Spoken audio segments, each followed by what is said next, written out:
Coming to you live from back in my apartment, it's Rob Has a Podcast. And now here's the guy who's about to recap tonight's slow motion car accident. I am Rob Cesternino. Hello everybody and welcome back to our live show here on Sunday night, September 15th, where we got an episode basically of what happened during the live feed blackout on Thursday, and of course the HOH competition, and I'm very excited to talk about it all with our panel tonight. First, joining us, it's a great tradition to have her on the Big Brother podcast every single season.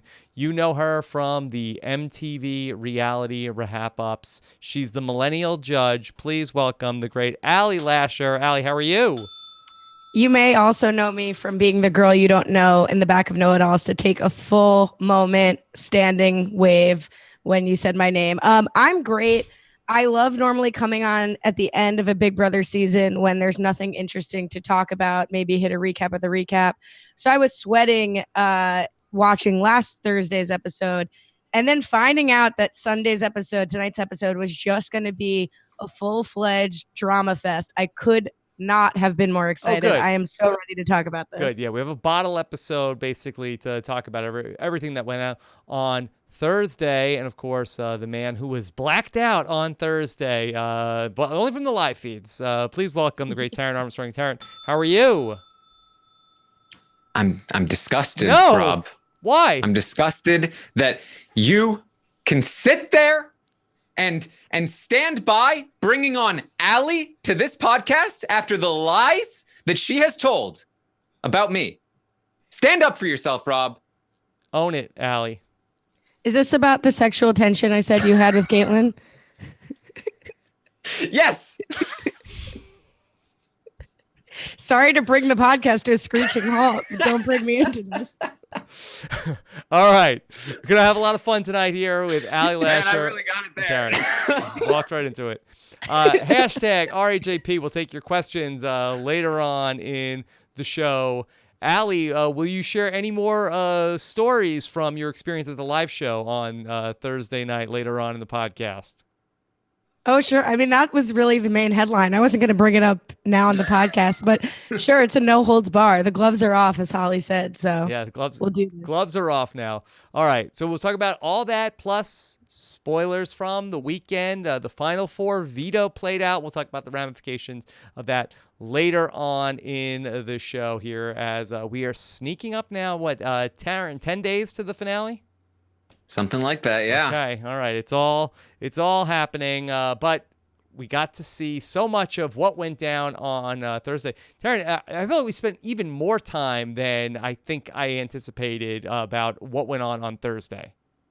Yeah, I was expecting less, and I'm very pleased with how much we got. It was really like a multi-part saga, and it definitely deserved it, and I'm really glad that they didn't spend too much time elsewhere. Yeah, and Allie, we got to see the big fight that they teased, and we'll talk about all that. But it really seemed like, 40 minutes into the episode, seemed like, all right, well, Holly's still going home. How does this gonna ultimately turn around?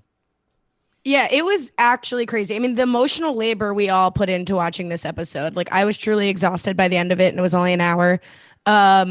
But yeah, I think it was like the main stuff happened an hour and 20 minutes to live show was like the bottom third going on. That was unbelievable that so much would change. And I mean, we're going to, I'm sure, talk about whether or not Mitchie is, I call him Mitchie. I know Scott brought that up when he was on with you. And I don't have a wife to tell me not to do that. So I've been calling him Mitchie. I'll continue to do so. But he, like, is he a master game player? Is he a horrific manipulator? Is he a little bit of both? Is he your worst nightmare? Like, I'm not sure. I don't know how he flipped this around. But I think while we'll give credit to Mitchie, we have to take a lot more away from Cliff. I have to renounce my Cliff fandom. Yes, we need Eric Stein to call in and update us on the oofometer and what the levels are. Because I feel like that the headline tonight, where on Thursday we talked about Jackson, a.k.a. Mitchie, the mastermind, I feel like that tonight the story was more of Cliff being bad than Jackson being phenomenal. That definitely was how it felt. Certainly, the way that they portrayed it was that Nicole kind of saw through it, and then Cliff encouraged her, even though, regardless of whether or not it was true, that he thought that it was the better move for his game that Tommy goes, and so he kind of pushed it through anyway. We did hear from Nicole after the fact that after Jackson said, "Own it," she did have a moment of, oh, I don't think he's telling the truth. But then the second round, she was actually more swayed. And that's what allowed Cliff to get in there and convince her to go the other way. Okay, so let's go through it, and then we'll talk through the good and the bad of all of this. And so we're going to start with this house meeting, Allie. And we, as Big Brother fans, we always love a house meeting. And we got to see basically Tommy and Jackson really have it out over whether or not Tommy said these things. Basically, if he laid his entire plan out to Jackson for seemingly no reason. Yeah, I mean, that was such a confusing thing because I was expecting in the house, like based on what we heard leading up to Sunday, I was expecting this house and seeing how the vote went. I was expecting the house meeting to be Tommy totally falling apart, totally not defending himself, not saying the right things. And aside from yelling at Holly, maybe, like, he was pretty much keeping it together. Like, what more should Tommy have done here? He was saying it makes no sense at all. I don't know. Yeah.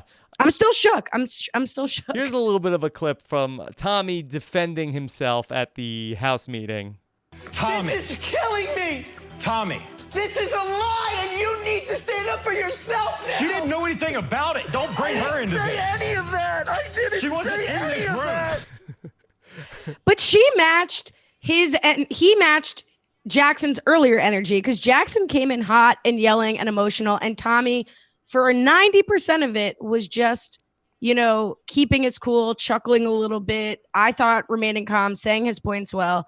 And then, he lost it a little bit. But wouldn't you? Taran, a lot was made during Taco Tuesday about how, Nick was flying off the handle. Christy was more calm, cool, and collected. And people ultimately came down more on Christy's side. How do you think Tommy ended up handling himself in defending his good name?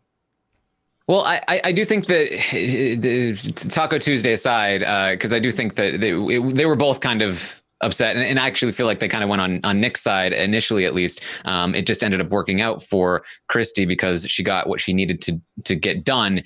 I don't think it was about necessarily which side got more heated, but it was about Jackson in this moment getting what he needed to get done. And he says it in the diary room that his goal was not to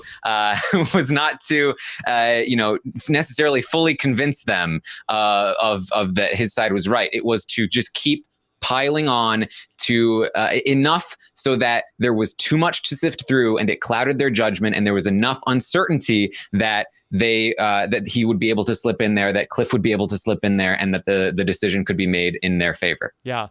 I thought, Allie, Tommy's logic was a little confusing because he was trying to sort of, when Jackson was calling him a liar, he was, yes, I've lied. But, he was sort of like trying, where Jackson was just so like black and white, cut and dry. Like, I think that Tommy was really trying to get into the nuance of what was going on, and I feel like that it wasn't serving him incredibly well. Well, first, I look much better in the tighter square, so I'm a bit upset about the change. But no, I think that's fair. But I think it was more what Nicole was reading, and what I wish Cliff and Nicole both stayed with is less about what was actually being said and more in the context clues. That's where the tells were, right? Like what we discussed on Thursday about, well, I wasn't discussing it. What you guys discussed on Thursday, that Tommy's ready to do the house meeting right away. Mitchie says, let's wait until tomorrow. Then look at Holly in that moment. Clearly Mitchie is lying. Holly is there plugging her ears, like in the fetal position, and like Tommy does say, Jackson, you're able to repeat this point over and over because you made it up. Like Tommy was flustered because he was being confronted with a complete bold-faced lie and somebody who was unwavering in that. So I almost think, it's easy for me to say watching the show, but if Nicole and Cliff had clear heads, maybe not 800 days into the Big Brother house, they would have been able to see that somebody just rehearsing their one line over and over is actually more likely to be being dishonest than Tommy, who's just like confused and crying. To go back to Holly, here's a quote from her during this fight from the diary room. If Cliff and Nicole had stuck to their word, this would have been a straightforward week. Yeah, look, she can't feel bad, Taran, because they didn't have to break their deal with them. Yeah, I mean it's all their fault, and they would not have to lie if they would just have not betrayed them. That's what it comes down to. But yeah, I mean, she is definitely in a position where she did not even want to do this. She like kind of forced into it by Jackson, and in that moment she was, in my opinion, giving it away. She was just completely not able to back Jackson up in any way. Anytime that she was asked about it, she's like, I don't know. Yeah.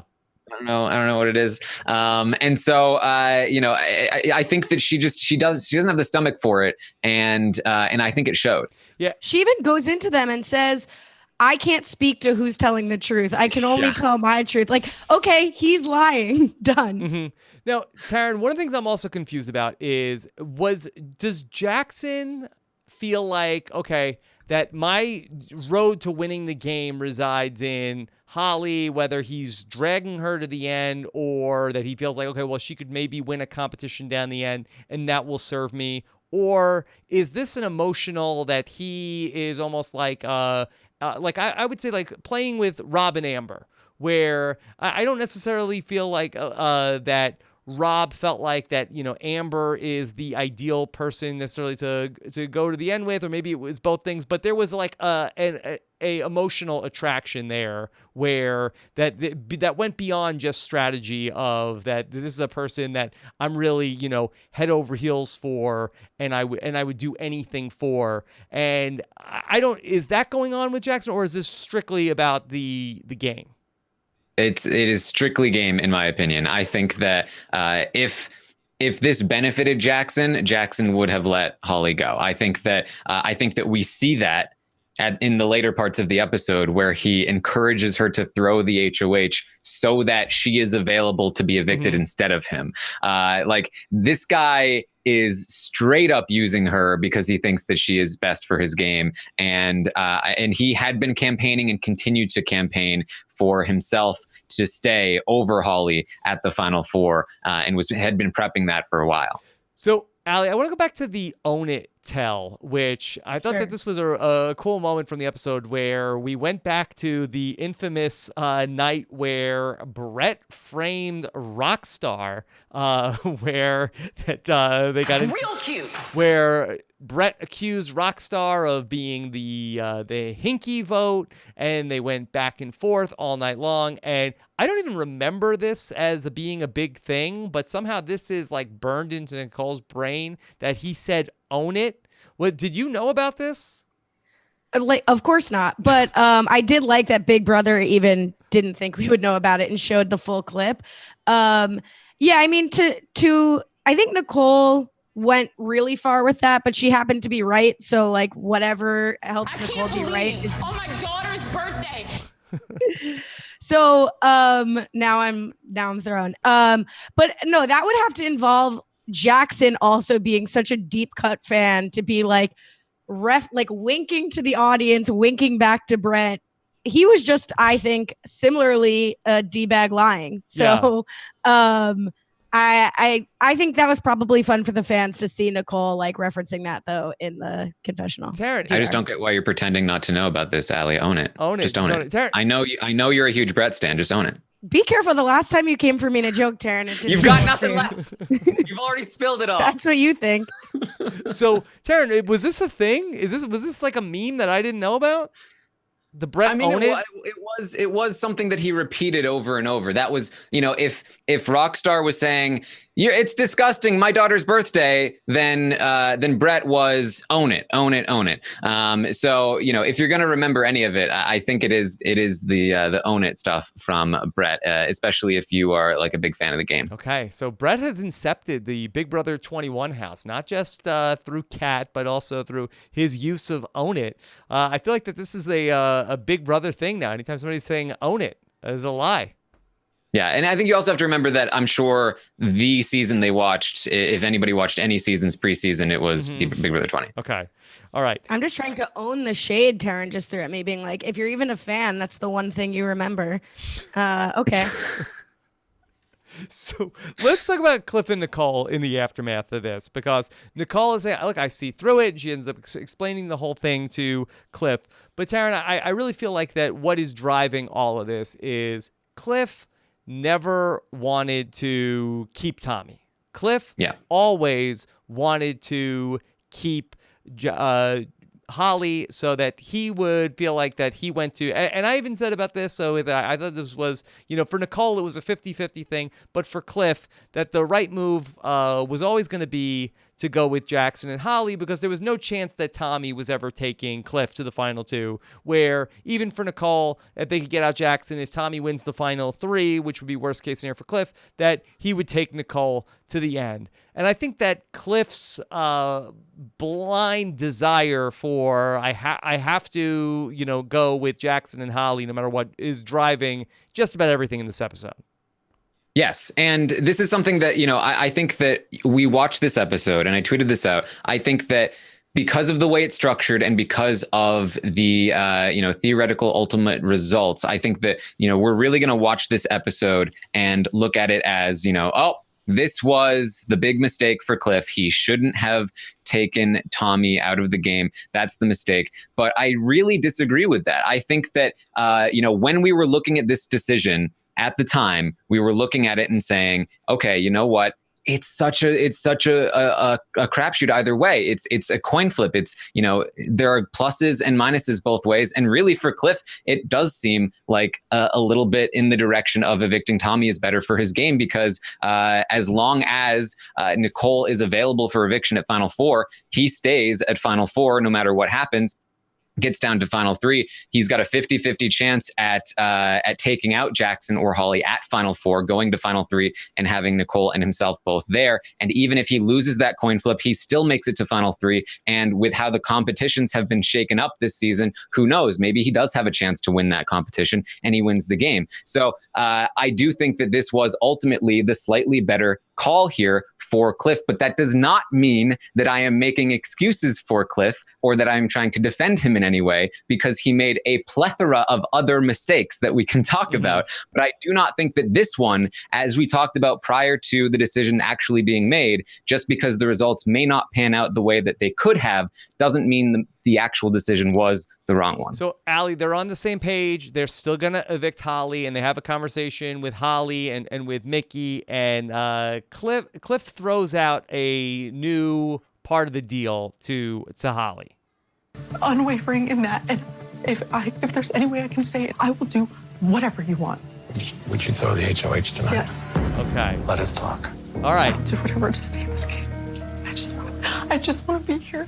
Will you throw the HOH tonight? Cliff is the one that throws that out. And we talked about it during the live show that we saw a lot of handshaking between Cliff and Nicole and Jackson and Holly. And that seems like that's the sweetener for Cliff, that he really is going to be able to then push this deal through with Nicole.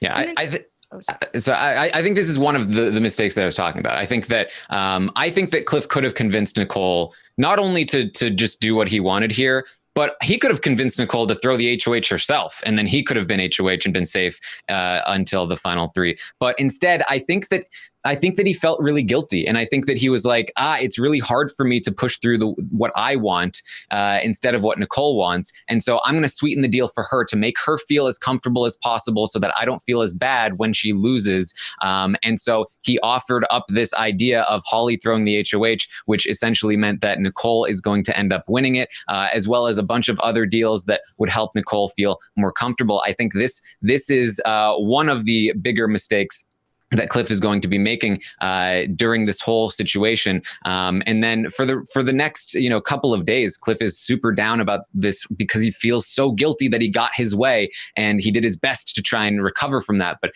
all of what he was trying to do, I think, was just hurting him even further. Allie, does Nicole need to say to Cliff, like, hold on, Cliff, stop. You're making all these deals and not signing off on them, that we need to talk this through?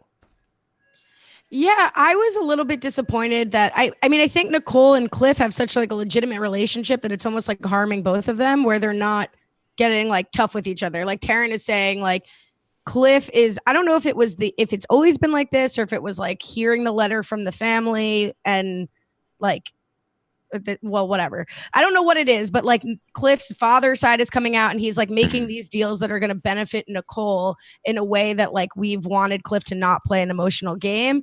And Nicole like is so close to Cliff that she's just, or maybe she's just not used to like standing up to someone. Like she's just sort of letting this happen despite her instincts telling her otherwise. Although maybe at the end of the day, it was like an offer she couldn't refuse. If Holly was going to throw it and she could definitely beat Cliff, then who really cares what happens? I don't know. Never mind. Go for it.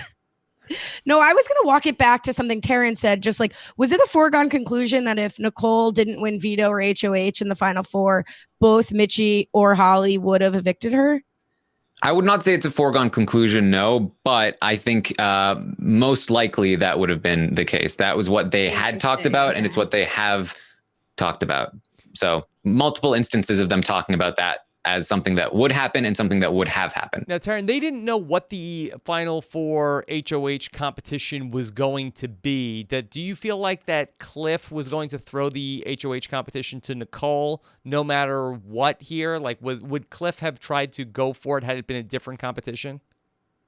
I think that he was going to try to go for it. But again, it wouldn't have surprised me given his mindset feeling so guilty if he had thought about like, you know what, I pushed through this decision and now I feel so guilty about it. I want to make sure Nicole's safe, which basically negates the entire purpose of pushing through the decision in the first place, which is, again, my main issue with what he was doing.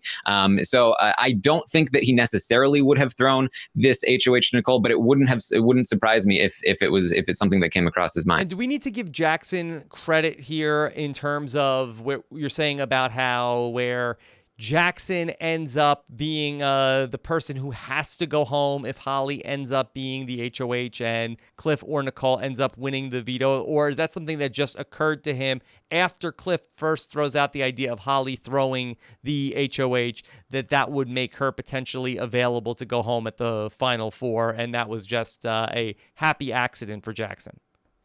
I think it was a happy accident for Jackson. I think that I'm a little bit of a monster in this situation, and I really loved watching Jackson encourage Holly to throw this competition. And I almost wish that he had come up with the idea himself, because that would make it all the more cold. But I do think that it's something that popped up, and he was like, oh, this is absolutely something I'm going to jump on. I mean, that's kind of been how Jackson plays the game. He saw Cliff, Nicole, and Tommy going to talk. It was an opportunity. He jumped on it, and then he used it to his advantage. So this happened.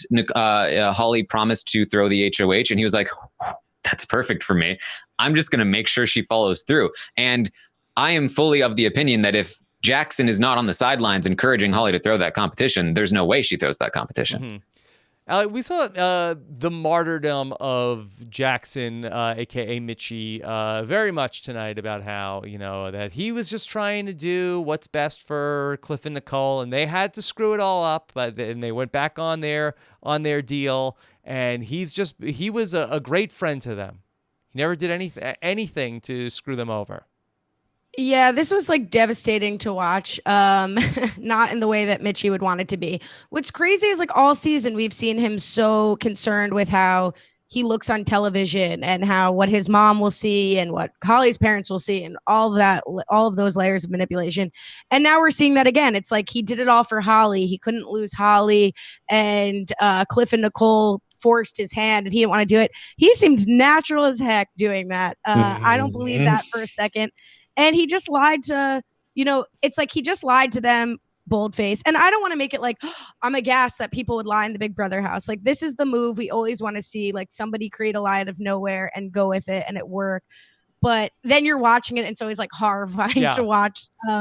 So I don't mean to be clutch my pearls over it. But to see him like now crying about it is like the most, it hurts the impact of what he did or didn't do if you blame Cliff like me. But so that was like a little bit took the wind out of his sails for me. Yeah, this is a really good point about the Dr. Jackson and Mitchie Hyde of it all. Taran, that I had got a question, and I'm trying to find the person that sent it to me earlier in the day about could I compare Dr. Will and Jackson, not necessarily as a game player, but a reason why people say they don't like Jackson is, oh, he's so arrogant. But isn't that something that, Dr. Will did and people liked him for it? But I think that the difference here is that Dr. Will, I think, embraces everything that he does. And he is, if the Zingbot called him a pompous douchebag,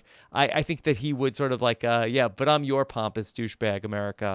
Where say he owns it. He would own he owns it. And, where Jackson, I think in the same way that you could use the phrase that he is gaslighting Holly at times and turning things around on her, I think he's also, in a lot of ways, turning things around on us in the diary room of that, all of the misdeeds that he has done were really actually done because of the things that were done to him, or that there were good reasons for everything that he did, and not just because he wanted to win the game. Yeah, and Ali, I think you touched on this in a way that I've been trying to like wrap my own head around it, because I love there's a part of me that loves what Jackson's doing, that loved watching him just lie to Tommy's face, that loved watching him encourage Holly to throw the HOH, because I love those kinds of moves, the Dr. Will moves, the Dan Giesling moves. But there is a part of me that is like a little bit grossed out by it. And in fact, a lot grossed out by it. But that's usually a part of me that like doesn't exist when I watch these moments on the show. And I'm trying to figure out like, why is it? Is it that I don't like Jackson as much? Like, where is this coming from? And I'm still trying to wrap my head around it myself. But I think that that part of it comes from the fact that when watching people like Dr. Will, certainly people like Dan Giesling, in the more personal moments, in the moments where they are just interacting on a human level, they're acting like normal, nice, kind people, maybe excluding Big Brother 2 Dr. Will to some degree. But like they seem like regular, normal, nice people. But then when playing the game, they can be very, very cutthroat and cold, and that's much more fun. But having watched Jackson do this to Holly in a setting that is purely just their relationship, and some of the things that he had done earlier in the season that ties into what he's doing in the game, I think that's why it digs at me a little more than it otherwise would. I still like watching it to a degree, but there's also a part of me that's like, oh, I feel a little grimy, whereas normally I wouldn't as much. I also feel like that it's important that players say whatever they want to the other people in the house, but tell us the truth. We're your friend. Yeah. We see everything. We're watching the show. People are on the live feeds. Like, tell us the truth, and we will, for better or for worse, we'll respect you, Ali. But don't as Judge Judy, another judge would say, don't pee on our head and tell us it's raining.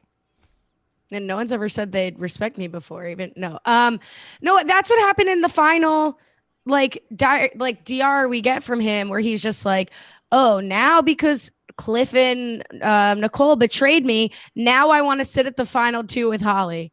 Like, what? Like, of course you wanted to sit at the final 2 with Holly. It's not because Cliff and Nicole betrayed you. It'd be great to hear him say, like, now I have a perfect reason to tell them and do jury management. And, like, it's not my fault. You turned on me first and I survived it. But to act as though, like, oh, now Mitchie, the bastion for, like, genuineness and truth in this world, finally him and Holly will sit on the final 2. Otherwise he totally would have taken Cliff, obviously. Right. Something else we learned about Mitchie tonight. Mitchie, and really all season long, Ali, he loves confetti, and he talked about it a lot tonight. I'm starting to wonder maybe if he had no interest in Big Brother or the money, but he just has a fetish obsession with confetti, and he felt like that. Well, I don't know any other way to get confetti dumped on me other than winning this game show. Yeah, like $8.99, one of those confetti poppers, and then you don't have to take 100 days of your life and sit in the Big Brother house and lie about what you're eating. Yeah, I don't know. That was really creepy too. Like it's all for like sort of Confetti. I feel like it's very love all for the confetti. glorification of his massive ego. Yeah. It's very frustrating to watch. I'm reclaiming watermelon. I'm now gonna have to reclaim confetti too. Like he can't ruin all the good You can't things. take my confetti. Confetti. This is You don't know what I'm willing to do. This is one of the confetti quotes from tonight. There's no confetti for fourth place. The boy wants confetti. Did he say a boy wants confetti, Taran? Or your boy wants confetti? I thought it was the boy. The boy wants confetti. The boy wants confetti. Can we play it again? The boy wants confetti. He definitely said "ya boy," but in the show, but in the playback, it definitely sounds like a boy wants confetti. Boy will have confetti. Why does confetti have to be gendered? A girl also wants confetti. So if he loses either in third or second, they should just pump out confetti when he walks out. Well, he did talk about how if I can't have confetti, then I hope the confetti hits me in the face when I'm walking out after you, Cliff. No, I want Secondhand confetti. I want JCM to have just one of the little New Year's Eve poppers, just like when he leaves in fourth, and just like, here you go. If Jeff does backyard interviews and Jackson loses, I want his dollar store gift to be some confetti. Just throw it. Yeah. So, how do you feel about losing, Jackson? Here's your confetti. Well, this does help it a little bit. It does take the edge off slightly. I was hoping it would make you feel good. What do you think now about your relationship with confetti? Yeah. So as they were talking through all this, there was a moment, Allie, where if I'm Cliff and Nicole, like I'm starting to get like scared for my personal safety, as Mitchie was raging at one point. It was like I thought he was going to like smash the sink in the bathroom at one point when they talked about how that they were still going to keep Tommy. Yeah, I can't exactly pinpoint which time you mean because he always sort of seems to be raging to me. But yeah, I think that's part of it, right? He's so desperate in this moment. I mean, I've really never seen anyone work harder for somebody else. I mean, I agree with what Taran's saying. It was for his benefit still, but he was just throwing out everything he had. And I think that last step was just physical intimidation. Nicole's a small woman, two cloned Cliffs probably still couldn't beat one Mitchie in a fight. So clone, yeah. So, yeah, I mean, I think that was just like, again, his last straw is just, I'm just going to get angry about it. Again, should have been a tell. All of this just should have been a tell. Allie, could you take Mitchie in the Royal Rumble? Well, listen, I'm a ringer in the Royal Rumble. I should have had a championship belt made. I would have had to send it to Melissa, but I still should have had it made. Yeah. Okay. We're ultimately going to get to the point where the deal is going to be made. Nicole doesn't feel good about it, Taran, and but she goes along with it. We're going to get to our HOH competition, and Holly is now having second thoughts about this arrangement where she has to throw the HOH competition. I think that this is one of the times Holly's talking about this. This is not fair gameplay. We made a Final Four deal. Yet here we are, and somehow they have manipulated the situation and forced me to basically sell my soul to them. So it's not fair. This was not fair. What's crazy about that is she does know what manipulation is. I honestly thought the whole season she just wasn't familiar with what being manipulated what is happening was. to me? Yeah. But no, I mean, it's crazy this is like, of course, this is what Holly's going to be doing, the same stuff that Mitchie does. Like, okay, Cliff and Nicole are actually playing the game and getting something more out of it, and how terrible and how unfair. And God forbid I blame Mitchie for telling me to jump off the rope. It's obviously anybody else's fault. But is this, I guess I have to ask Taran this, like, was she really debating this much, or was this just milked in the episode? Because they really made the the competition look like it lasted 100 minutes when it lasted like 2 seconds, right? It was very short, but I think one of the reasons why it seemed so short is that they started in the episode. I think they might have actually even halted it for a second and then brought it back up, and then the feeds were still down. By the time the feeds came back, it was basically already over. But it was like a good 10 or 15 minutes, or I think that they were up there. And so I think there was a good amount of time that she was like, I don't want to. And Jackson was like, you got to. You got to stick to your word. That's you gotta make me more safe. Yeah. Because in the real time of how this played out, like the episode was going on, and then before we even started the live show, and it wasn't like one of these shows in the studio where you guys are waiting for forever for the show to start. We probably were started the show by like 9:00 or 10:05 or 10:06, and then by the time and we already knew the HOH result before we even started the live show on Thursday night. So it was a very quick turnaround for anybody who wasn't following the events of Thursday Night Live. But Allie, should Holly have stuck it out up there? I mean, yeah, I think so. Mitchie's only logic that she should fall, because he wasn't willing yet to say she's also great to have another option to evict if he should lose, was that it would light the fire under Nicole and Cliff's bum in the veto competition. Winning HOH is not going to prevent somebody from having a fire under them in a Final Four veto competition. So I think she should have stuck it out at this point. Like, Cliff and Mitchie talk all about honoring these deals to the point where they've made this ludicrous final two. Like, at some point, and Nicole said this in the House meeting, rightfully, everybody's playing both sides. Like, some of these deals have to get broken. They're down to 6, 5, and now 4. So yeah, I mean, I'm not throwing the final four HOH if it's a competition I think I can win. Yeah. For what? Just like my reputation, whatever. Because Taran, that Holly's and Mitchie's whole rationale is that, hey, they broke their word to us. We'll say whatever we need to say. If I'm Holly, I don't know why I'm not pushing back on Jackson. They're like, wait, hold on, aren't we screwing them over? Aren't we breaking our word to them? Why aren't I trying to win this HOH? The answer about like what, like Holly's just doing what Jackson's telling her to do at this point. I mean, that's how she stayed in the game this week, and then she's up there. There's zero incentive for her to throw this HOH. If she wins this HOH, she's guaranteed a spot in the final 3 regardless.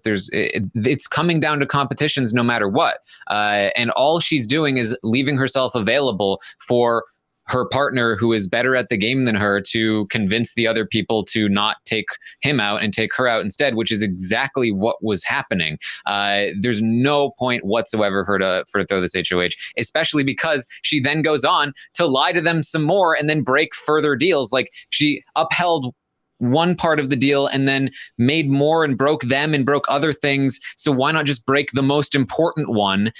She kept the most important deal to break and then made a bunch of pointless deals and broke all of the pointless ones. It's completely nonsensical, and the answer is that she's just doing what Jackson tells her to do. Allie, I think that Holly is going to be the person, maybe outside of Jack, who has the hardest time with their post-show reception from getting out and learning what the world thinks about them. I think she will have a hard time if her and Jackson don't stay together. I think if her and Jackson are fully together for 6 months, she won't feel like, A, he'll be telling her it's all garbage and that whatever. And B, she'll feel like she really won because she's with Jackson. I think if they break up, I'm not saying they will or they won't, then I think she's going to be into her, like, I threw it all away for a showmance. I ruined my chance. Like, it was Jackson's fault. So that, I think, will make or break the feelings. Yeah. It's going to be fascinating to watch, to see how it all plays out. And I'm curious, but I don't need to be contacted. Taran, are there a lot of Jolly / Macbeth Twitter accounts out there? And I don't need to I don't need to hear from all of them. Is that a thing? I believe that there's not a lot of them out there right now, but I believe in my heart that there are a lot of closeted Jolly fans waiting to make the Jolly Macbeth fan account. And if and when Jackson or Holly win the game and opinion starts to turn on them a little bit, that's when, and they start being quote unquote influencers. Yeah. That's when those accounts will start to be like, hey, I was always team it's Jolly. Go time.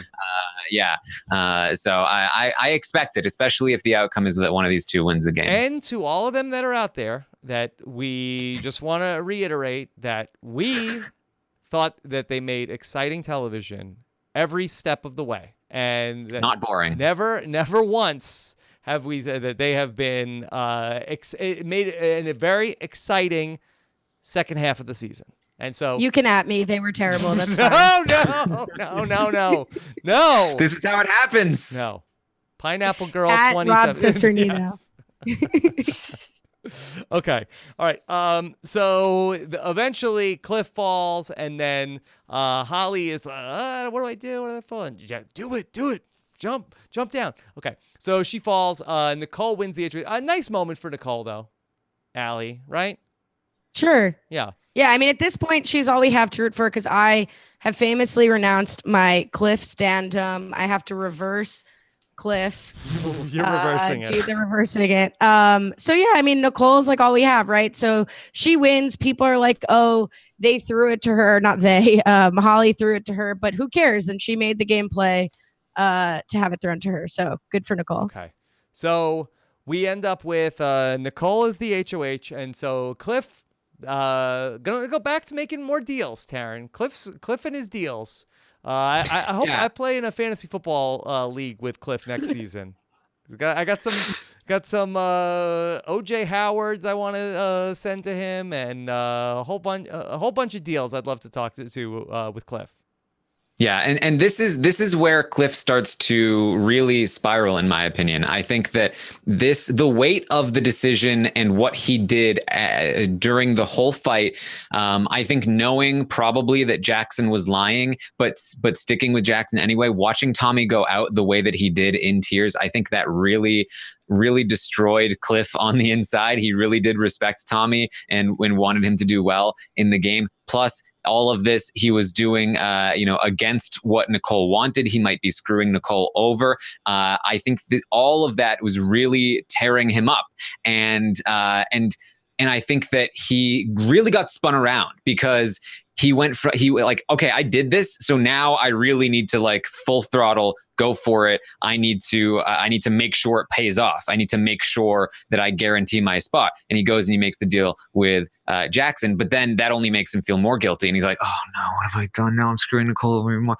So then he goes and he tells Nicole about it. Like he's really in a bad headspace, and we see this play out on the feeds over the next few days, that he is really in a funk in a way that we haven't seen on the feeds ever before. Allie, I really feel like that this is changing my whole view of Cliff's arc over the season, where I feel like that he's made sort of like a not so great deal after not so great deal, where he sort of just like appeased the other side for safety.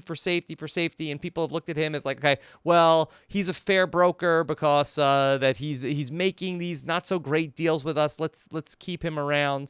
But this it seems like we're getting a couple deals too many. Yeah, what about me, Cliff? I'm in a funk. I'm turned around. Like, I was distraught over this. What about me?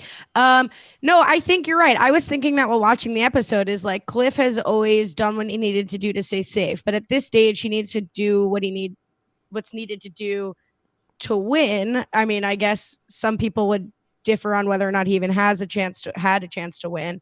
But to make a deal with Jackson to go to the final two and believe at all, even if he wasn't I get what Taran's saying, that he didn't care whether Jackson was telling the truth with Tommy. It was more, that was the better move for him, so he let it happen. But here it's like, does he actually believe that Jackson and him have a final two? Would he act on that with Nicole? Right. Right. So here's another like huge. So Cliff in this state, he is basically completely lost his mind. It's a complete departure of the Cliff that we've seen up until this point.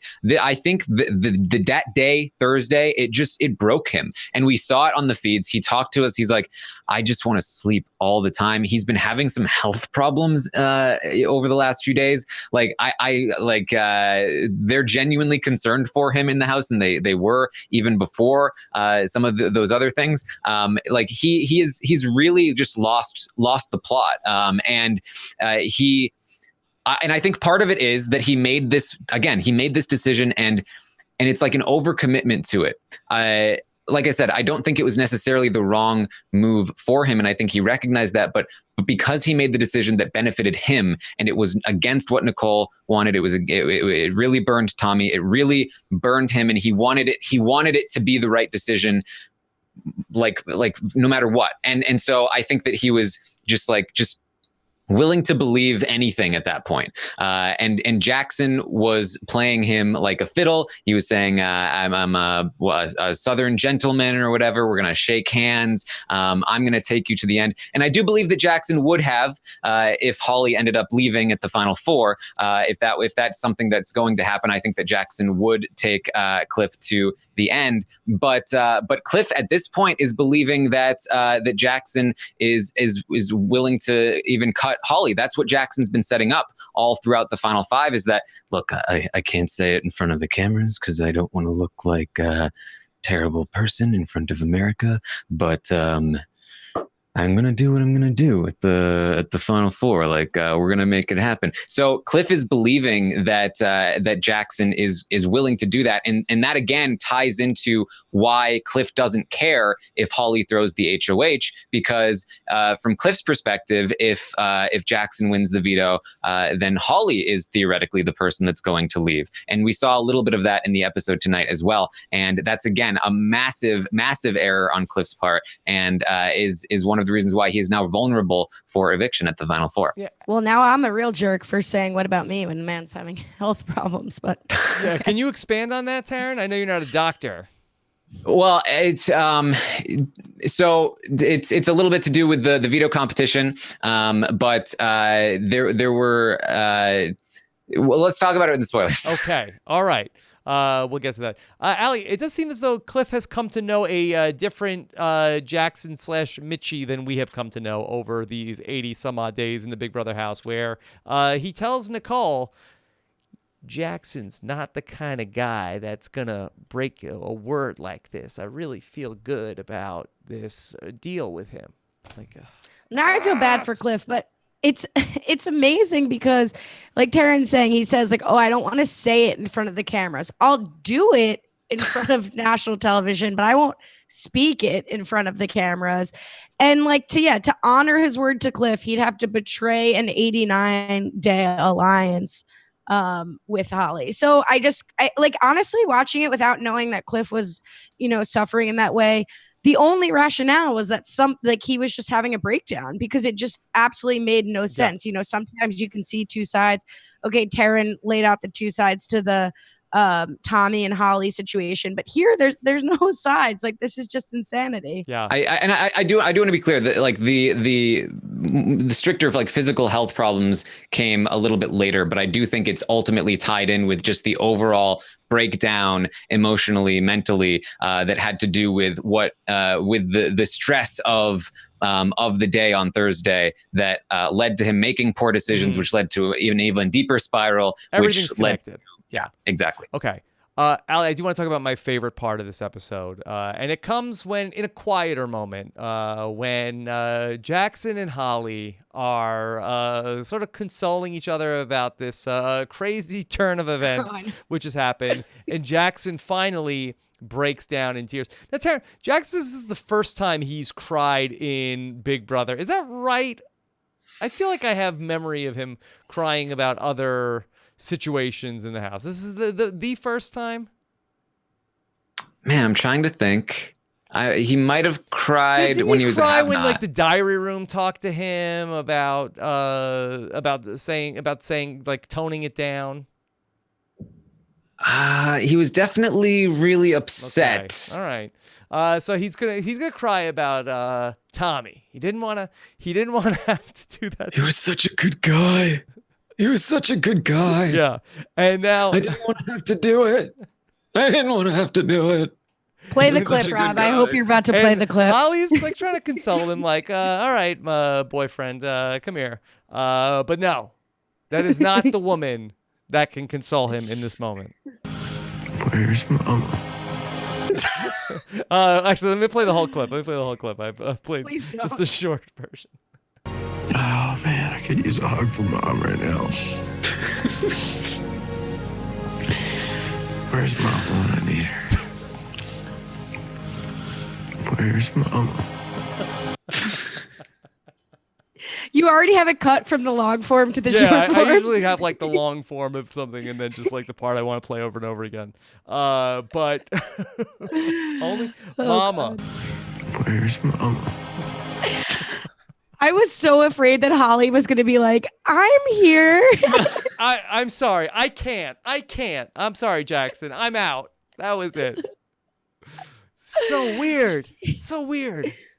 The close up on Holly's face in that moment was just Yeah. like, I think it was 20% repulsion, 80% like, why am I not good enough? I could fill that role. And just all of it was horrible. Where's Mama? What's wrong with you? Thanks so much for having me. Gotta go. Can I get the check? See, that's what I thought he was. I thought that's what he thought he was referring to when he said a boy needs confetti. That's something you say to Mama. Mama, your boy wants some confetti. Jackson, I'm right here. Your mama is always watching you. I've got confetti and watermelon waiting for you back home. Everybody in Jackson's family just has that voice. Jackson, remember, every time you look at a watermelon, you see home. Jackson, What? this is Colleen and Fish. Can we talk about how his parents' names are Colleen and Fish? Colleen and Fish? Yes. Is that from your notes from Thursday night? Yeah, it is, but I just remembered that. But if I scroll down, I do have Mitchie's dad's first name is Fish. Yeah. Fish Mickey. Sorry. And Mama. I've lost it like Cliff. Yeah. I think I need my mama right now. Mama and Fish. Yeah. Do you think, Darren? Usually we get like a video from home. Will we get a video of Jackson's mom just like with like holding like 9 watermelons? Jackson, we can't wait to see you. Well, he's very worried that she's going to be disappointed in him. So maybe she'll be able to reassure I'll him. be disappointed in my boy. We have to, not that this hasn't been serious, but we have to get a Nicole home visit before a Fish and Colleen Mitchie visit, right? Yeah. Do you think that her parents will be like, Nicole, we love you. We're like they're scared of her because she's coming back home, and if she's salty, they're going back in the basement, right? Hey, baby bird, it's all right. We have all of your doodles of No matter what platypus. happens, you were the best, Nicole. What did she draw? Pegasus. Pegasus drawings. Yeah, that was the first episode. We've blown them up. My Pegasus drawing. Oh, very nice. Came out really well. Thanks so much, Dad. And thanks for always hanging these up. I appreciate it. Boy. Where's Daddy? Where's No, wait. Yeah. What's interesting is why is she not afraid of the flying horse, but she's afraid of birds? I feel like there's a That's massive. interesting. Yeah. It's not all winged creatures. I'd be way more scared of a horse with wings than a small bird. Yeah, horse birds got to be more terrifying than all Birds are other more birds. rodent-like. Horses are majestic. Is this a rodent vermin No, debate? I don't think so. Okay. All right. Then we're going to get to a little bit of closing talk. And Holly is going to say all bets are off at this point. Nicole and Cliff have already taken their gloves off, so I think it's about time that I take mine off as well. I have no other choice than to win the veto. That's it now. They drew a line in the sand. That's it. Final four. Time to go to work, Allie. Yeah, she has no other choice because relying on Mickey like she's been doing all game is no longer a choice with this veto. No longer an option. That's it. But you know what? They fired the first shot. Now I am going to win the veto at Final Four. They asked for it. That's it. They asked for it. I'm not going to throw the Final Four veto. Joke's on them, because otherwise I would have. I don't understand. I don't know. Okay. All right. We've had a lot of fun with the episode, but I feel like that we need to talk about the live feeds. So let's do that. Then we'll come and do the questions later on, because then I think it'll all come together, because there's a lot of this week, the second half of this story. We need to have it told. So if you're gonna leave us now, we'll be back on Wednesday night. So be on the lookout for our live show on Wednesday night, as we will get to 1 week away from the finale and the Survivor premiere, all coming up. That's going to be in the Wednesday night veto recap coming up on the 18th. But in the meantime, let's go ahead and get into the weekend in the Big Brother spoilers. The Office of Civil Defense has issued the following message. This is a spoiler. Warning. A spoiler. Warning means that an actual spoiler against this country has been detected, and no, take it back. Action should be taken. Yes. Okay. The spoilers. Okay. The taboo buzzer has been just out of arm's reach for 2 weeks. I keep forgetting every podcast to bring it back. All right, Taran, we need to talk about the second half of the story. Did it all work out for Cliff? He made him the man of a million deals, got it down to the Final Four. One of these deals had to have worked, right? Well, I mean, theoretically, but not so much, because they're going to play the veto. Now, historically, the Final Four veto, not super physical. It's usually a day's competition. This Final Four veto, though, seems to be continuing the trend that we saw from Big Brother 20, where the late game competitions in particular are becoming more and more physical. And that, of course, means that Jackson is going to be the winner of the Final Four veto. But hey, it's all right, because Cliff made a deal with Jackson that if Jackson won, he would take out Holly. And Jackson shook on it and has been continuing to say, yeah, I'm taking Holly out. And on top of that, Holly has agreed that if she had won the veto, she would evict Jackson. So Cliff was already in the final three, and it was just a matter of which person was going to be the person to take out the person who wasn't Cliff. And so when Jackson won, it was, hopefully we're good. I think we're good. Nicole being like, I don't know, Cliff. And Cliff being like, no, I think probably good. I think we're good. And then just today on the feeds, the news was finally broken to Nicole and Cliff that no, Jackson will not be evicting his showmance at the Final Four. Playing chess and not checkers. Yeah. Yeah. Jackson, he was always a lot smarter than they gave him credit for. Oh boy, they're not going to trick him into taking out his showmance at the Final Four.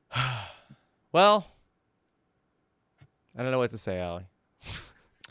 My mom just texted me that she's watching this. It's really becoming a family affair now. So, yeah, but I don't know what to say either. I mean, duh. Like, that's what I have to say. I'm more surprised that my mom is watching this right now live than I am about Cliff. And wish I was sorry to see him go. I fully renounced my Cliff stand-up. Also, he had a great run here. We're 89 days into this thing. We didn't think he'd be getting to day 9. If he's started, look, I think Big Brother can be way more emotionally draining than Survivor, as someone who's played neither game and never will. I think he's had a great run. He said on this episode he's 54 years old.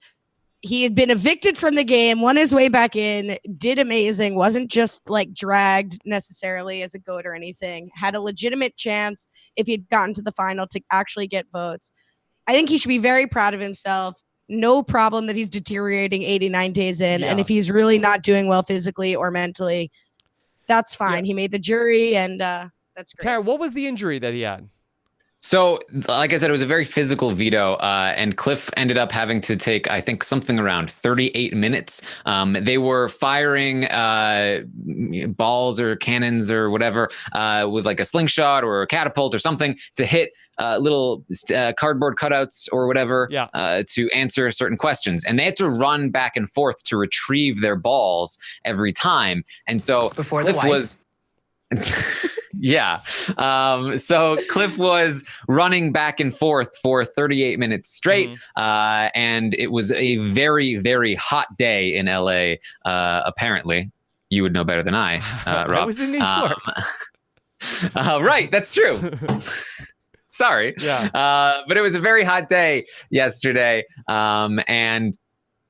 So it was he got a little bit of heat stroke potentially. Oh, no. He mentioned that his blood pressure was really high.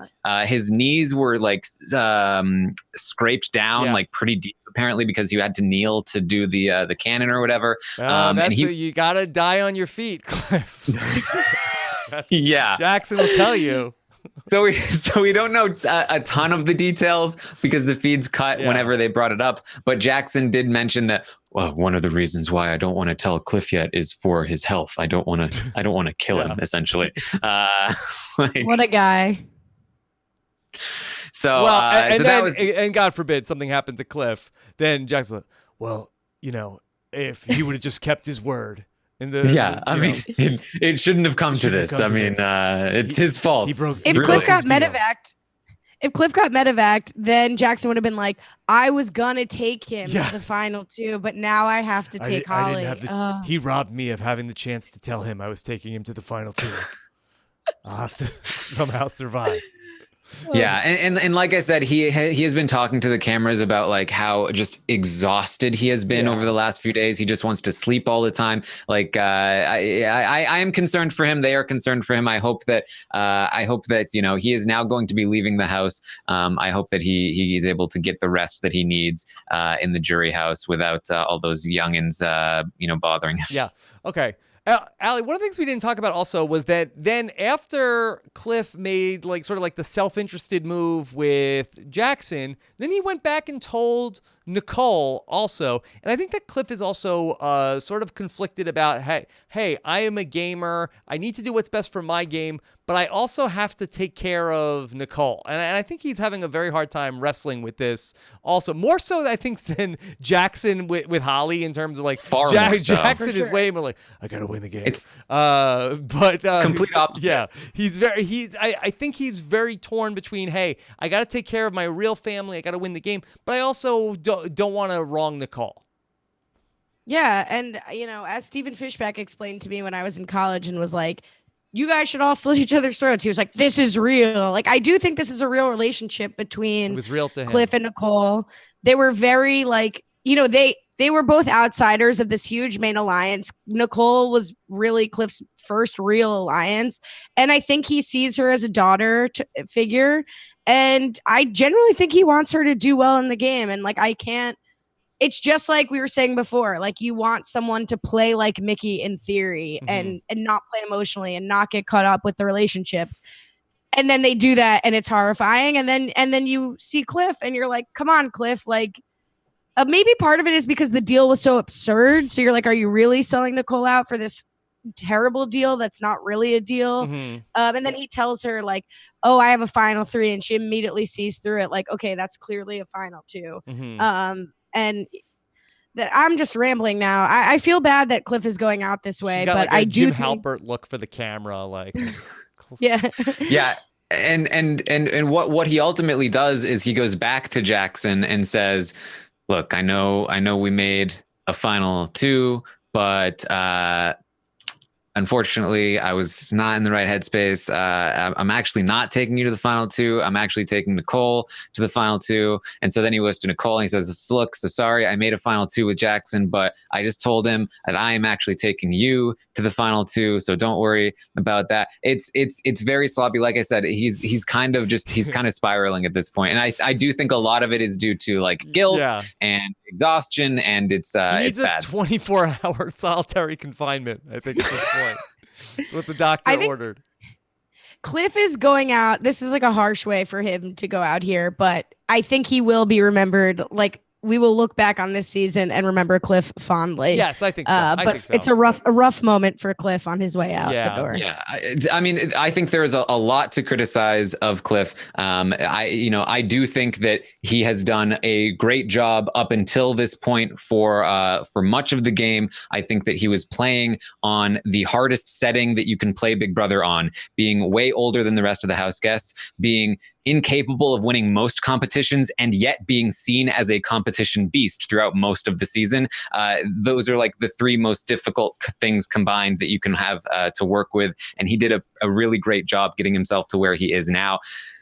And then he lost the plot. Yeah. All so. Right. Well, I want to talk about Cliff's game in this way now. Moving forward, that here is Nicole now heading to the final three with Jackson and Holly. Is Nicole set up here where she can potentially win the game? And in some way, Taran, could Cliff be sort of like the Obi-Wan Kenobi that got Luke Skywalker here to this point? And now, if you strike me down, I will become stronger. It's up to Nicole to fulfill the prophecy and ultimately win the game. Similar to Star Wars, I think she has a narrow path in front of her, and it's gonna require a lot of the Force to make it happen. Mm-hmm. She's got to win the final three HOH, and that might be very difficult for her if the final three HOH is the same as it usually is, which is not a given how the final four was certainly very different than how it usually is. But if it is how it usually is, part one is endurance. Holly is the favorite to win that. Part two is a very, very physical mental puzzle kind of thing. We just saw that Jackson beat Nicole at one of those. There's a very good chance Jackson beats Nicole there, and she's just immediately locked out of part three. If she does manage to beat Jackson there, then she faces off against Holly in part three, which she has a pretty good chance at. If it is questions like it is last year, if it's a crapshoot like it normally is, then it's a 50-50 shot. Either way, it's a rough road for Nicole to make it there. But if she does, she has the ability to cut Jackson, which I do believe she will. She'll take Holly, and she has a chance to win. I think Holly also has a chance to beat Nicole, though. So I think it's not even a given that she wins if she wins the final three HOH. So it's a tough road, but I do think she still has options and outs to win here. Allie, how rough is that going to be if Holly beats Nicole in the final two?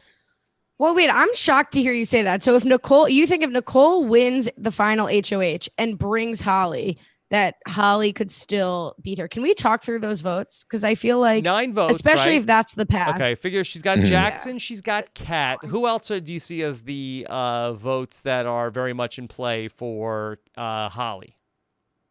So, I think that with Jackson and Kat, I do think, I think that Tommy and I think that Christy are Holly votes.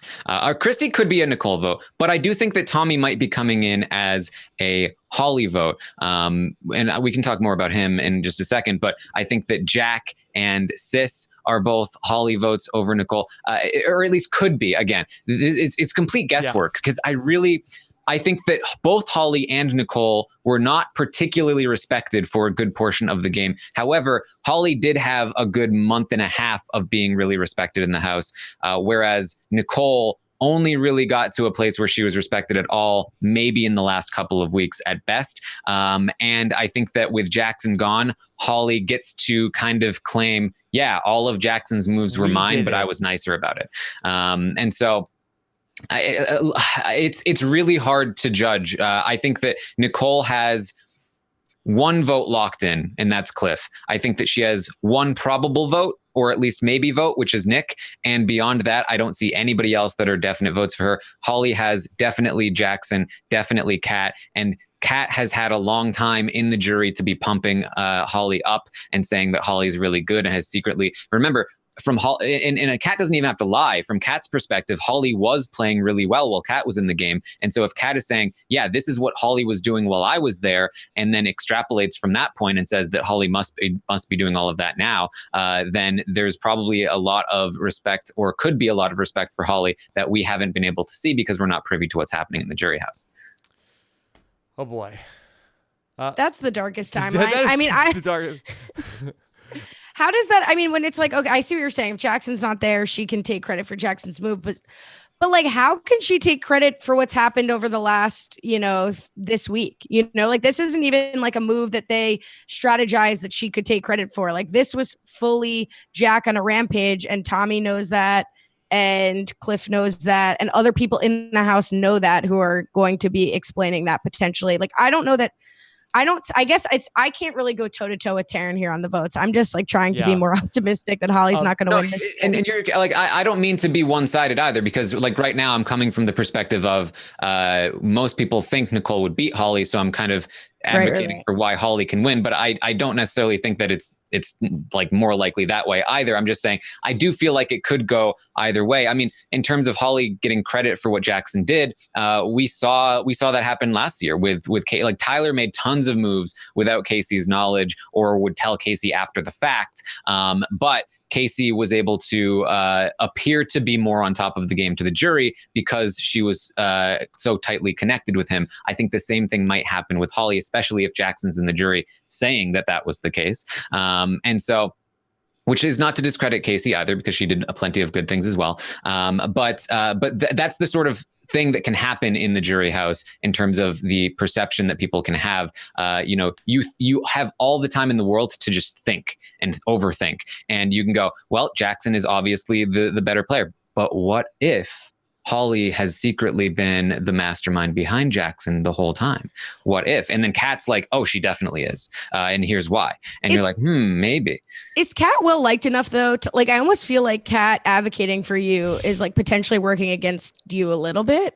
It could, but she was pretty popular in the house though. It's so hard to tell. It's so hard to read the jury because they've been in there for, over a month and we have no idea what they've been talking about. But I think the thing that we have to think about also is that if Nicole is in the final two, and presuming that like there's not some like 1 in a million scenario where one of these two brought her to the end, she would have had to have won that final 3 HOH. I think like she's freaking out, she's like hyperventilating, and I think that the jury loves that. If you look at like Ian and Steve and Josh, and it's like these people that like are like win the like oh my god, I can't believe I won the final. Like I feel like that the jury like feeds off that. And Holly, I think, will be super bad in the final two, Taran. I think that she's just going to be like word salad of like empowerment and like talking about like almost nothing about the game, nothing that's going to mean anything to anybody that's on the jury. And I think that Nicole, I don't know if she'll be great, but I think that she's just going to have that like all the momentum at that point. Big fan energy. Yeah. Yeah, I agree. I think that there is an issue, though, that the jury doesn't even know yet that she is a fan of the game. They think that she was just a recruit and has been kind of dragged along for a while. So she it's going to be hard for her to. And certainly Cliff can go in, and Cliff is not. I said this earlier that Cliff is going to the jury house, but he's not. He's going at Final Four. He's going to go to the round table, but Cliff will only have that time at the round table to talk up Nicole's game. And I think that Cliff can be influential on the jury, but it would be much better for her if Cliff was going to the jury house and not just the round table. I feel like at the time you go to the round table, it might be too late. Just like by the time they talk to Nicole and Holly in the final two chairs, it might be too late. We've seen one, maybe two, a couple of votes flip here or there based on the jury questioning, the live jury question, not the previous version where they did it for hours.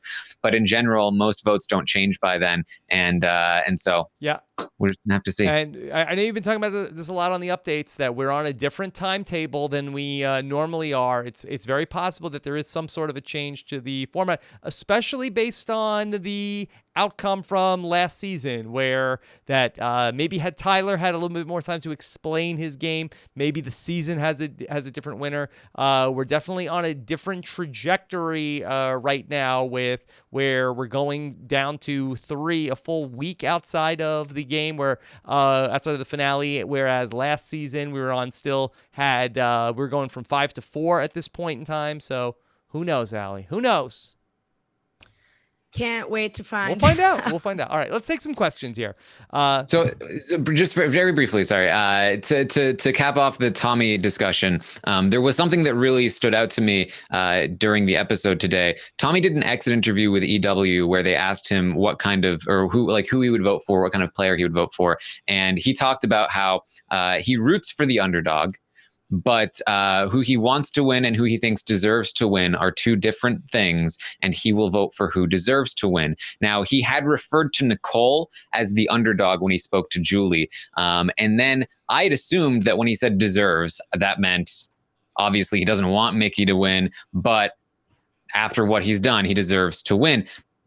But in this blow up that we saw him say, I do not think you deserve the money, Jackson. I think that Cliff deserves it. I think that Nicole deserves it. I think that Holly deserves it. I do not think that you deserve the money. And now this is, of course, again, reading into it to a crazy degree. So feel free to just completely ignore this. But it did stick out to me that he used those exact words and then referred to that same word, deserving, in his interview afterward. And it makes me wonder if Tommy is actually not a vote for Jackson.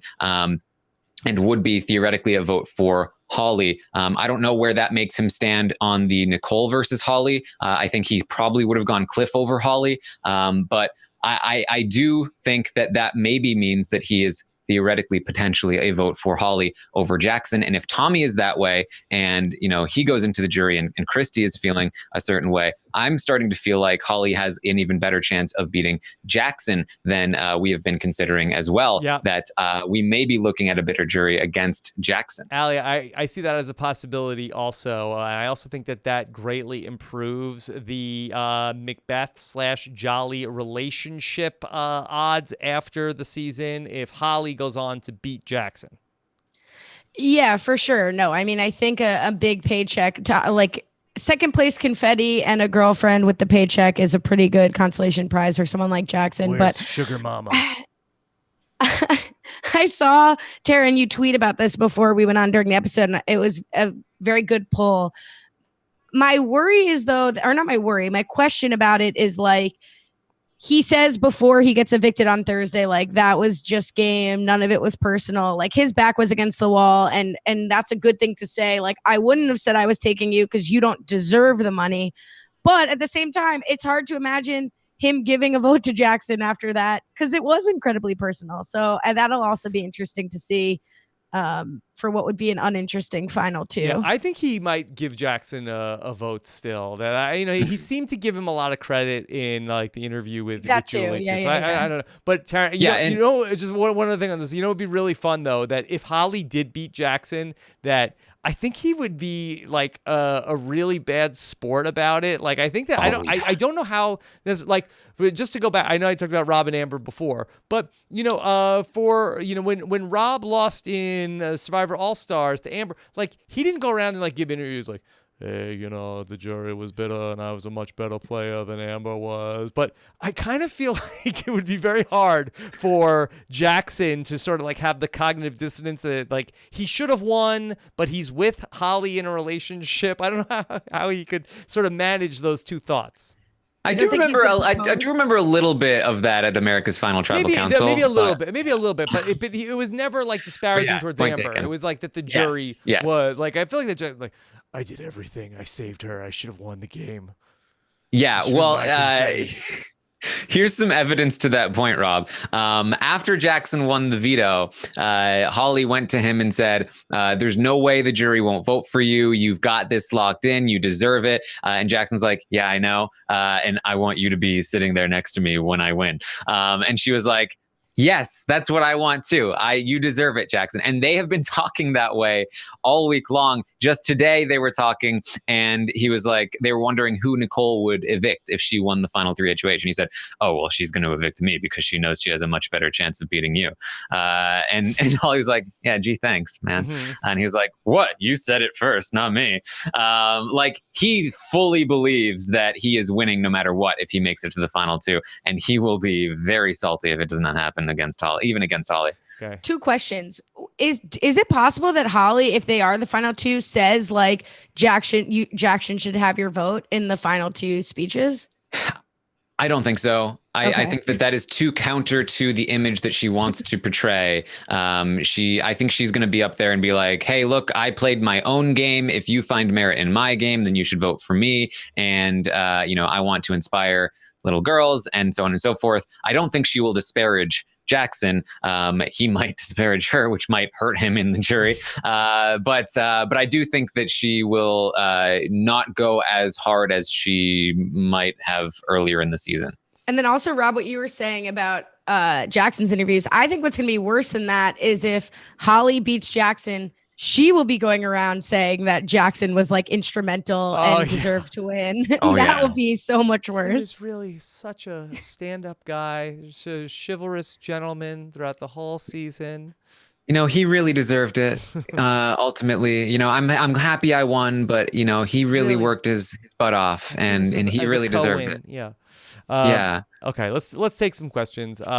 This is one from Ace Ferrant. Can you make that out? Okay, what did you guys think about Jack? A is for ant. A is for ant. Yes. Okay. What do you think about Jackson's strategy to layer truths and non-truths together? He got Tommy to admit a lot of damaging information. Taran, he did a great job with that. We've had a lot of fun with Jackson, aka Mitchie, tonight. But good, really great plan to get the ball rolling on this. I mean, at this point, for me, it's not even close anymore. Jackson is the best player of the season. I didn't realize it until he made this move, and this was before I saw him in the confrontation. The move to create the lie based on the eavesdropping itself was fantastic. But then this confrontation, how he was able to play it off, and no, it wasn't super convincing at first, and the own it thing was a bit of a mistake. But it was still enough that Nicole was like, I'm pretty sure I see through this. And then when he followed it up again after that, it was enough to finally bring the point home. He had already done enough work with Cliff that Cliff was going to help give him the assist there. What he did to make this happen, even though this was a tough call either way, was still incredibly impressive that he was able to pull it off. This does not mean that he is a top tier all-time player or anything like that. He has made a lot of mistakes in this game. It's again, we can pick apart Nicole's mistakes, Cliff's mistakes all day long, because when you don't win many competitions, your every decision is amplified dramatically. Jackson made a terrible decision evicting Sis over Christy. He made another bad decision evicting Nick over Christy. Then he accidentally made the right decision by evicting Jess over Christy. But those moves didn't end up mattering because he just kept winning. But this was a right move, and this was done incredibly well. And this is going to go into the all-time books, in my opinion, as a top-tier endgame move. And it was incredibly impressive. Every aspect of it really worked in a lot of different ways, in such a way that it is a little scary, but also impressive at the same time. So you have to give him kudos for that. Ali, Taran said that felt like that Jackson, best player in the house, and I don't think you could if he's not one, he's up there. Overall, was this a down year for players in the Big Brother house?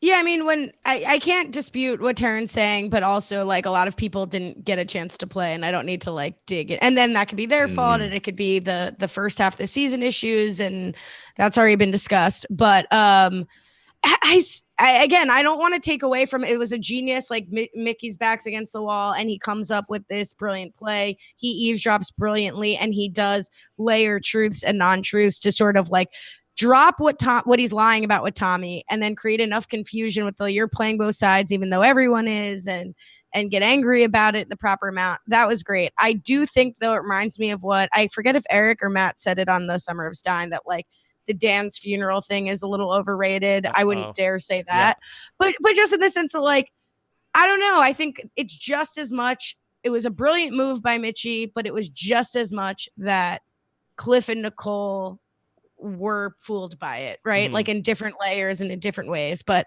I was pretty disappointed that this worked, and I think with certain other people it might not have worked and maybe should not have worked.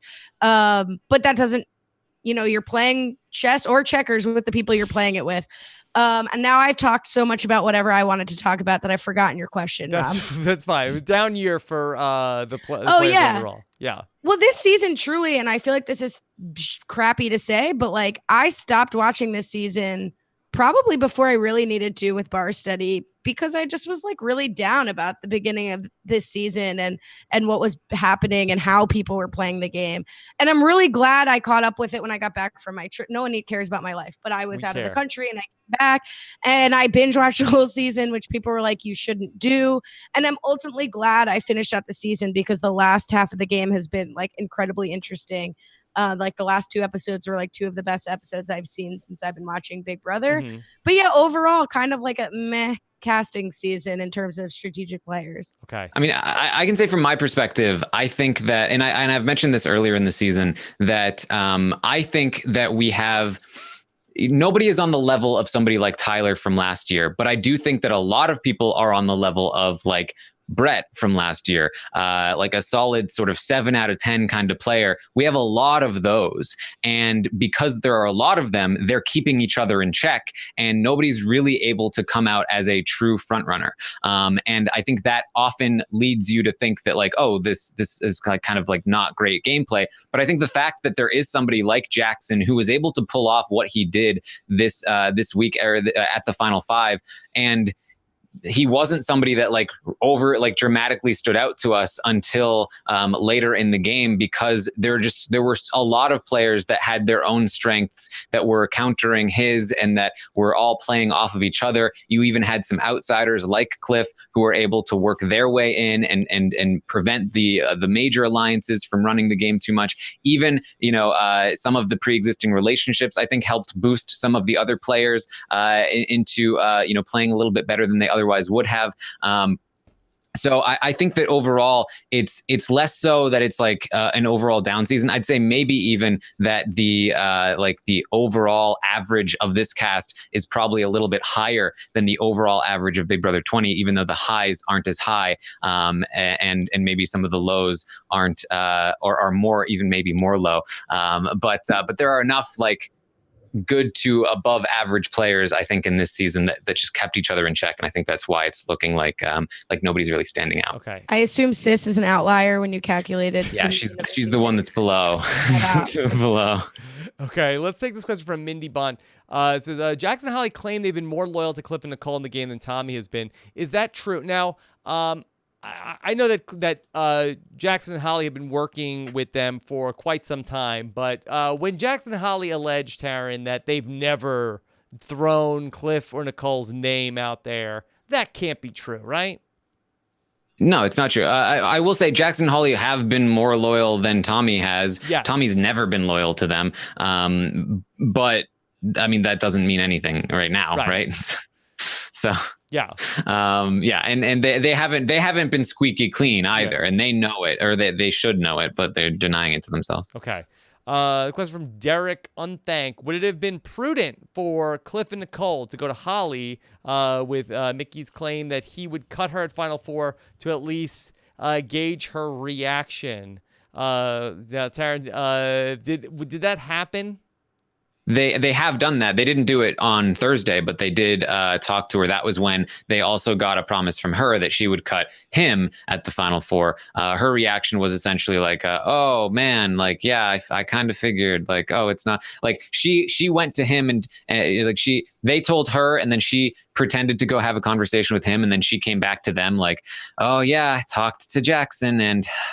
Turns out we're on more of the same page than I thought. We're both evicting each other and we just get it. So it should have been a big tell there, but it wasn't. Okay. Allie, let me give you this question from Brooke Stotts.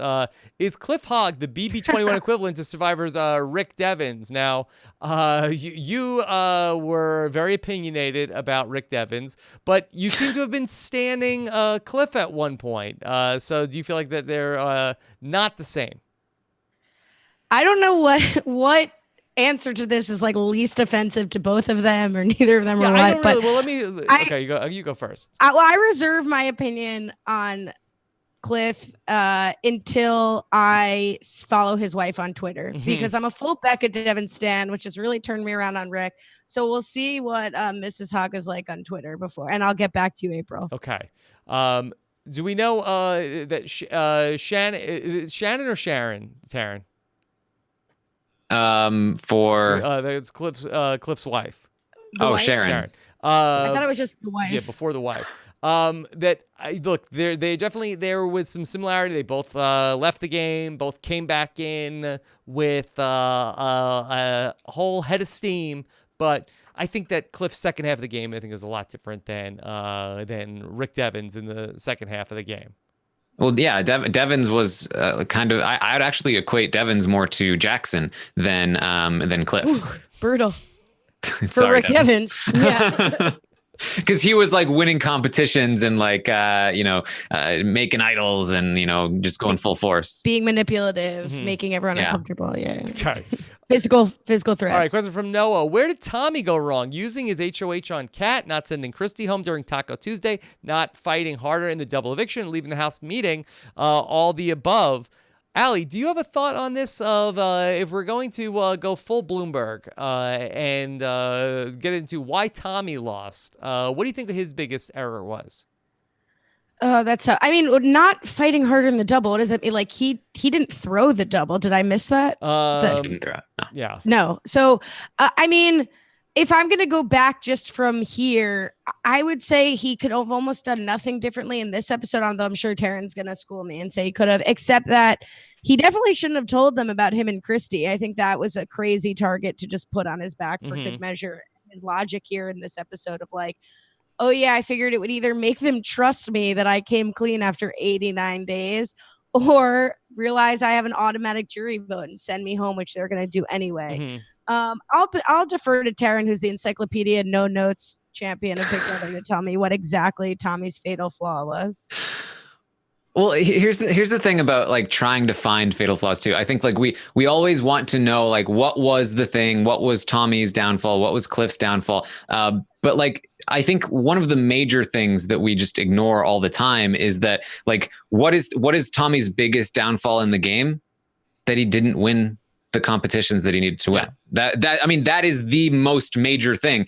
Tommy lost all of the competitions from basically, or at least most of the competitions from the time he won his first that HOH to down to the end. Like it was Jackson, Holly, Jackson, and then Jackson again after a brief, it was a thing of Nicole. Again, like I said, like it's easy for like if Jackson had gone home at the final 8, at the final 7, at the final 6, at the final 5, then we would have said there were tons of things, way bigger mistakes than Tommy ever made that we would point to as Jackson's downfall. But Jackson won. That's the major difference. Jackson won and Tommy didn't. There are more minor things that we can pick at with Tommy if we want to. But I think it's important to note that is just by far the biggest thing.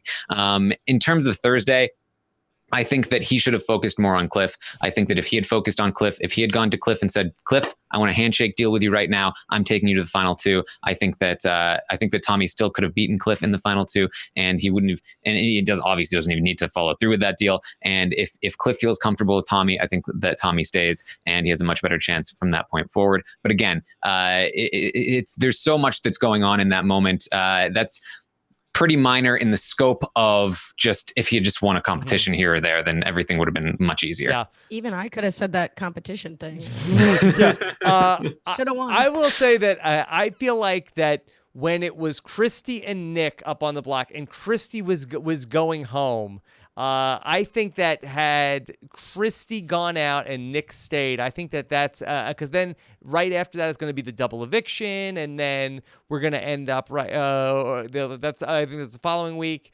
where I don't think Christy and Tommy end up on the block together, or like I don't think Tommy ends up on the block in the double eviction if it's not for that. And I think that he could have been a free agent earlier if he could have been separated from Christy a week earlier in the game.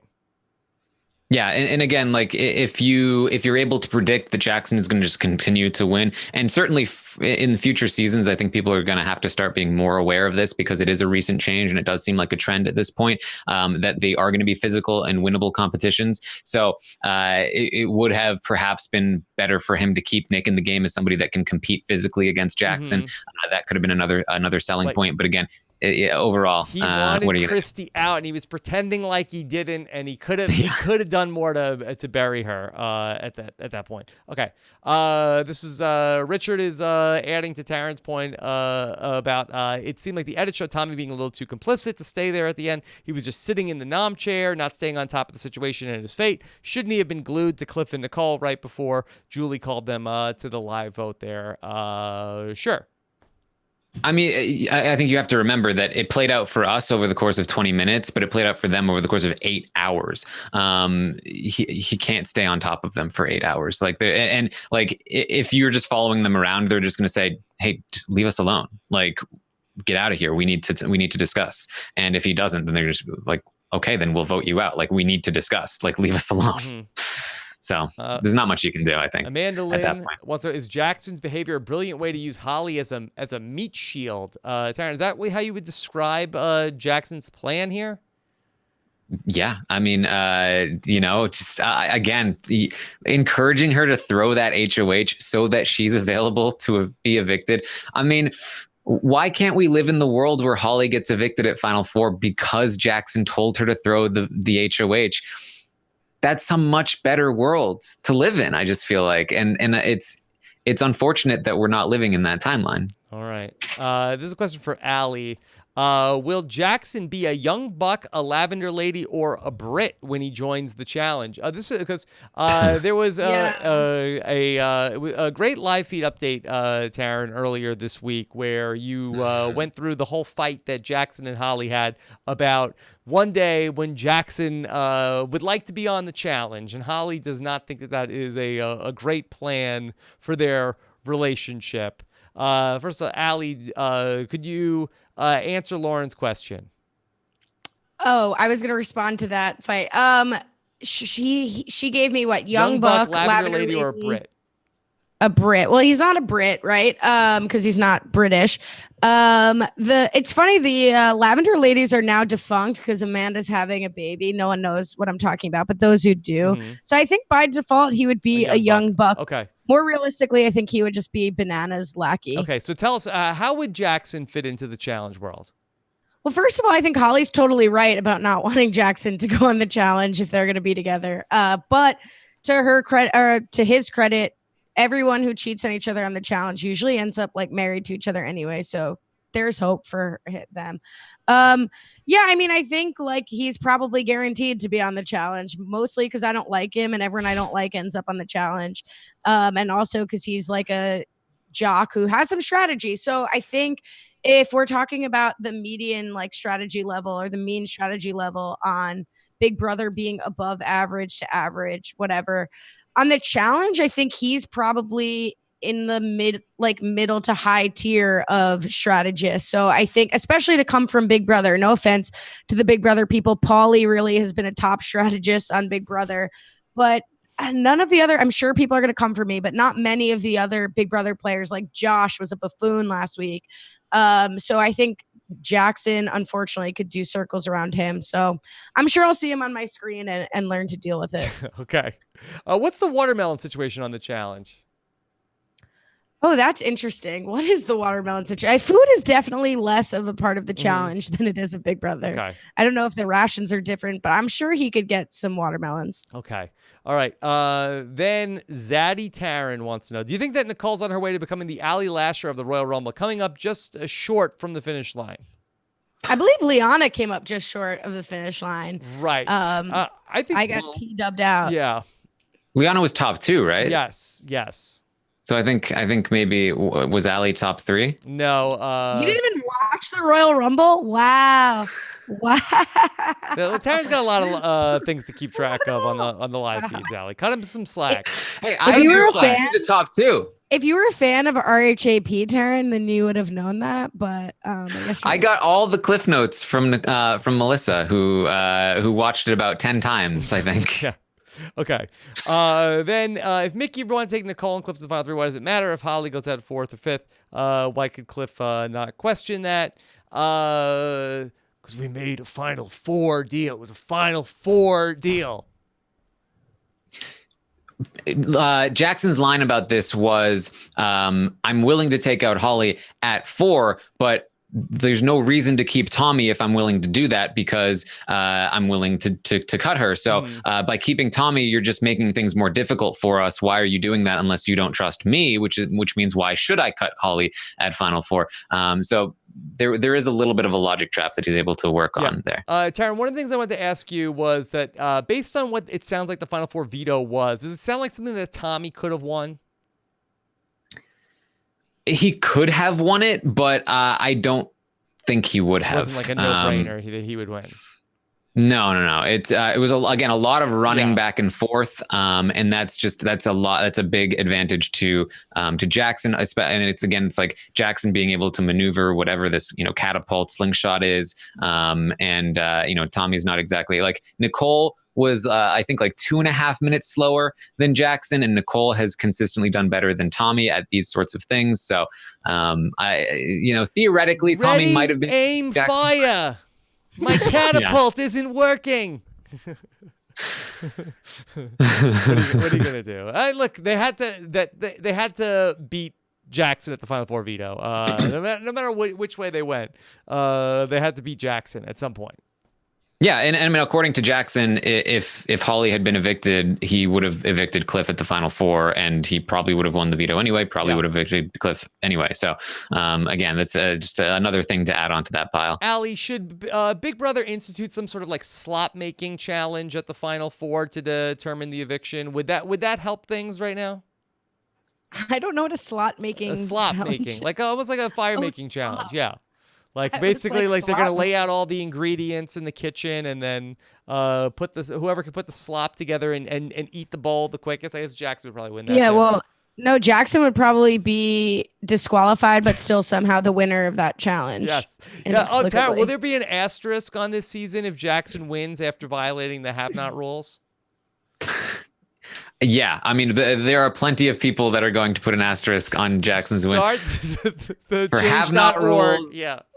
for using production as a strategy, for cheating in competitions, they're gonna find any little thing that they can and put that asterisk on. In fairness, the slop thing is like not a little. I'm not saying there should be an asterisk, but I feel like that's kind of like a medium thing. Medium. Yeah, it's not a little thing. I'm with you. I mean, like it's definitely shady. Like it just either do it or don't do it. Don't do it and then back off. But that's honestly, from my opinion, more on production than it is on Jackson. Like Jackson acted like a baby, but that's what you should expect from reality show contestants. It's how production responds to that matters. To me, it's like I think it's not a big deal.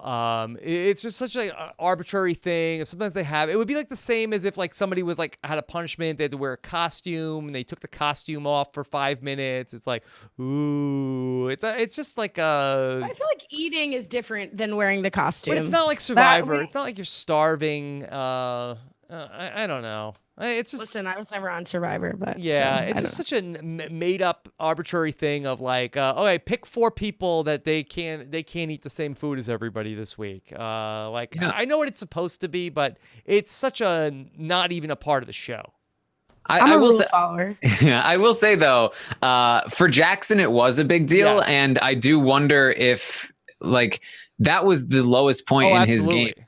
Really alienating people. Like if they don't let him cheat, if they don't end have-nots and he becomes a have-not again, I do wonder if he is capable of winning the competitions that he did, and if he's capable of being the social strategic person that he was. People hated him so much that week, just like on social media. Like if you go back like to the podcast and the recaps that week, and I don't know if you could read like the live chat going on. People were dragging him that entire week. That was like the absolute lowest of the low for Jackson this whole season. Yeah, look, I'm being talked more and more into this asterisk. All right. Let's see. Let's do one or two more questions, Scott. Don wants to know at the final 6. Once Jessica was gone, everyone was fine with whoever won the game. How do you feel about that now with the final 4? Is everyone still deserving, satisfying winners? Allie, is there anybody from this final 3? I'll throw it out there. Holly, was she a deserving, satisfying winner? A Holly, I don't care what Tommy says. A Holly win is not a great end to this season. Mm-hmm. Yeah, I agree. I've been thinking about Holly because I was high on her game for a good portion. Get her out of your head. No, I don't care. I'm just kidding. I want my mom. Yeah. So I had been high on her for a good portion of the season. A lot of people had been high on her for a good portion of the season. But then out of nowhere, she just completely seemed to, almost like Cliff this week, just lose the plot and just like completely stopped playing the game, was really bad at her reads, her decision making, her social ability, her competition ability. It all just like seemed to just completely falter. And thinking back, I think that it's a very clear line. Yeah. The second Kat got evicted, she couldn't play the game anymore. I think the only reason we ever saw her as a good player was because she had Kat in the game to bounce things off of. It was the pre-existing relationship, having a secret partner that she knew she could trust, that she was working with. Like, that really was a massive leg up in the first half of the game. The second she lost that piece on the board to act as a mole, keep people on her good side, give her information, rely on. The second Kat was gone, she completely stopped being effective in the game, and because has continued to deteriorate ever since until we're at this point now. I thought you were going to say. Taran says Kat is the deserving winner of Big Brother. I thought you were going to say that at the point where she got into the big fight with Jackson. I thought that was what you're going to say was the point where she really stopped making sense. That was definitely, I think, a major pit stop on the road to where she is. But I think the thing that kicked it off was that I think she was just never the player we thought she was. It just seemed like she was because she had this advantage in Kat. She was like, she had the Jackson thing, she had the Kat thing. So perception was better than reality, Allie. I do want to change my answer. I think based on what we ran out before, if Holly beats Jackson in a final 2, that's hilarious, and that would be very satisfying. If Holly beats Nicole, I'm devastated. So that's where I stand on whether or not Holly's satisfying winner. Okay. And Holly for me would have an asterisk with the whole Kat business. Okay. And the fact that Jackson would have an asterisk and that she relied on Jackson, so she gets you carry the asterisk. Mm-hmm. Yeah. Okay. Allie, did you have any other notes from Thursday's live show when you were in attendance? I do have some notes. I've been very inspired by Caitlin to just like, a lot of times I'll have notes and I don't get to read like or talk about certain items. I love that Caitlin just runs down the list of like everything she wanted to say. Yeah, nobody's ever done that before on podcasts. Where it's just like, I'm just going to literally just read my notes. It's truly genius. Let's see how I go with it. You don't need the music, right? No, I don't deserve the music. But on the note of Caitlin, like the podcasting this season has been fantastic as always. I think Caitlin's been incredible. And I was like not the biggest Caitlin fan when she was on. I totally get it now. She's been great. And like having the players on has been great. Like Kemi, I think really blew me away on her podcast and on Thursday. So that's great. Also, I have in bold, if I had told you months ago that Nicole, Holly, Cliff, and Mitchie would be the final 4, would you have believed me? I wouldn't have believed me.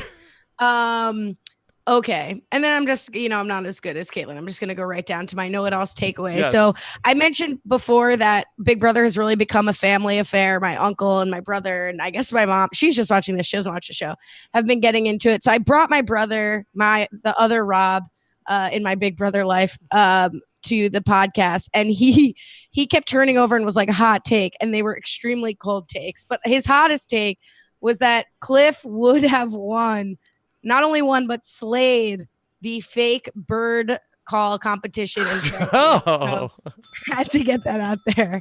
That's pretty hot take. And Cliff also got screwed by prank week is what you're saying. Yeah. And both my brother and I both stan milk with pizza, especially in our childhood. I think that was unfairly demolished. Milk and pizza is like a classic children's combination. And, you have hot pizza, you have refreshing cold milk. I haven't had it in a while, but It's it looked a little Hold on. strange. Let's go to Taran for the tie break of He loves dairy. milk and pizza. Taran. No. Are you saying milk, Rob? Milk. That's really the headline. What? Say it again. Milk. What do you say? What do you say? It's a little milky that you're saying that. Yeah. Okay. Do I say milk weird? I'll have to run it back a few times. And then I also little milk. I see what she's getting milk. at, but it's mostly milk. Okay. Mostly milk is disturbing to hear, but yes. And then I also have to shout out, like I'm Holly in the DR. Larry from Chelsea was a real highlight for me of the know-it-alls on Thursday. Larry from Chelsea. Yeah, I like standing up and being like, I live around the corner. Yes. And then he like hung out the whole time. It was great. We loved Larry from Chelsea. I was all the way in the nosebleeds, and us, the folks back there, and I. But loved you picked Larry. your seat. There was not assigned seating. You don't make it sound like we. There were like 50 reserve seats, and all the other podcasters were in the front row. Yeah. My people, I had to slum it in the back row. But we had a great the sexual tension. I said this to someone before, with Taran and Caitlin could only be seen from a bird's eye view. Mm-hmm. So I really was there for everybody else. And then the other thing that's totally upsetting that I wrote this, Rob, but I have to put you on the spot. Okay. Do you think you could do a Tommy Haunts? Like, is there a Norwegian Tommy accent? I know it's very regional, Tommy's accent, but I thought of this morning when I was walking the train. Okay. Let me. We'll wait. Okay. Hold on. Let me listen to Tommy. Let me listen to him, and then okay. So this is from earlier tonight when Tommy was very upset about everything that was going on. Okay. Here is okay. Tommy. This is killing me. Tommy. This is a lie, and you need to stand up for yourself now. She didn't know anything about it. Don't bring her into this. I didn't say any of that. I didn't say any of that. Yeah, this is killing me. This is like the worst day ever. Norwegian Italian man upset. I don't know. So I also do feel like I'm working on the fan fiction of how Taran and Rob dissolve their professional relationship over the tension between their competing Tommy impressions. I don't really do a Tommy impression though. Oh, you don't? Watch back on Thursday. Oh, well, yeah. Well, so, you know what? Sometimes I just yell. So much tension. The tension was palpable from Taran on all sides. Okay. So much tension around Taran. I'm a very tensiony person. Right, like the Julie Chen bubble of tension. Okay. Look, it's a bubble in these podcasts, and so things really get heated. No, but I do know what Ali is talking about. I think that's my bad that I can't hear somebody do an impression and then not also start doing it myself. No, it's amazing. So, this is like I love it. I didn't mean to say anything to like when somebody told me I say yeah, no, every time Brian says something. Like, I did not mean to break the glass and have this stop. I love the dueling Tommies. I have a tick where I just want to start like copying impressions when I hear them. It's like, oh, okay. So, no, not that at all. It's excellent. It's all good. Yeah. Well, for the record, Rob has an infinitely better Tommy impression. You do a much better Jackson than I do. All right, please keep complimenting each other and taking responsibility. What impressions do you do, Allie? I'm barely surviving being myself. See, I don't do impressions. I really want Allie to do an impression, then we'll both do one after her. Yeah. I had one good impression on Survivor, but I forget what it was. Or on the challenge, maybe. Yeah. They're not good impressions. My T-Bird, I do a good Rob doing T-Bird. Oh, here. No, you've heard it. I had to read the tweets. That's right. Go back to my greatest hits. I'll have someone compile my greatest hits. Maybe if we get somebody to animate the Big Brother season, then we can get the whole cast together where, it'd be like The Simpsons where we each have to do a couple of the different voices ourselves. But I think we can almost have the whole cast. Between Rachel and you guys, I think you'd be done. Yeah. We need a couple people. Like, I don't know if anybody can do a Nicole. So we need a couple more people in there, but we'll get there. All right, let's talk about what's coming up Amazing Race Canada 2019. I'm not going to give any spoilers, but Scott St. Pierre says his friend came in second place on the Amazing Race Canada. But so this is I did not know this. So Very impressive. Check that out. Feels like a spoiler, sort of. Yes. I mean, it's only a spoiler if you know who Scott St. Pierre's friend is. Bachelor in Paradise. Oh, John Paul Jones is on going to be featured prominently in the week 6 recap of Bachelor in Paradise. Find out what Amy and Haley are talking about with the best show on television, Bachelor in Paradise. Rob, can you guess what activity? Not to step on my own plug here coming up, but have you been watching did you watch the latest episode? Bachelor in Paradise? No. Yeah, I have not. Okay, can you guess what John Paul Jones was doing? Let's go back. Let me look at what. Because I could tell you. Let me look at what John Paul Jones is doing here. I feel like you could guess. Is he being drawn by an artist? Yes. Yes. Yes. Well, by Tasha, but yes, yeah. Nailed it. And is he wearing the hidden immunity necklace also? Unclear about that, but I'm just very impressed that you know. I mean, that's typically the pose that you would be in. I want you to draw me like one of your French girls. That's a good guess on your part. Yes. Okay. All right. And then let me the challenge War of the Worlds episode. Is this Wes? This is Wes. Yes. Okay. There you go. I know. I just finished this episode today. Mazel tov. Because I was in New York. I couldn't finish it before. There you go. All right. It's a good one. Check out what Allie and Brian had to say. Did Allie say yes, no after Brian said something? Find out on the next challenge, War of the Worlds 2. And then Survivor South Africa, Island of Secrets finale recap. Find out what Shannon and Mike thought about the big finale of Survivor South Africa over on our RHAP ups. And then, find out also, Rob and Akiva need a podcast. We sent out the census to our listeners, and Akiva and I will find out who knows the RHAP listeners the best. Al, did you listen to the census? I did. I listened to it today. No spoilers. I won't say anything, but RHAP jumps to the top of my feed when I see it come. I actually downloaded this episode without Wi-Fi. Without Wi-Fi? Whoa. Okay. Yeah. How about that? And these are long episodes, so that's gonna be. Mom, I hope you're not listening anymore. Where's Mama? No. Yeah.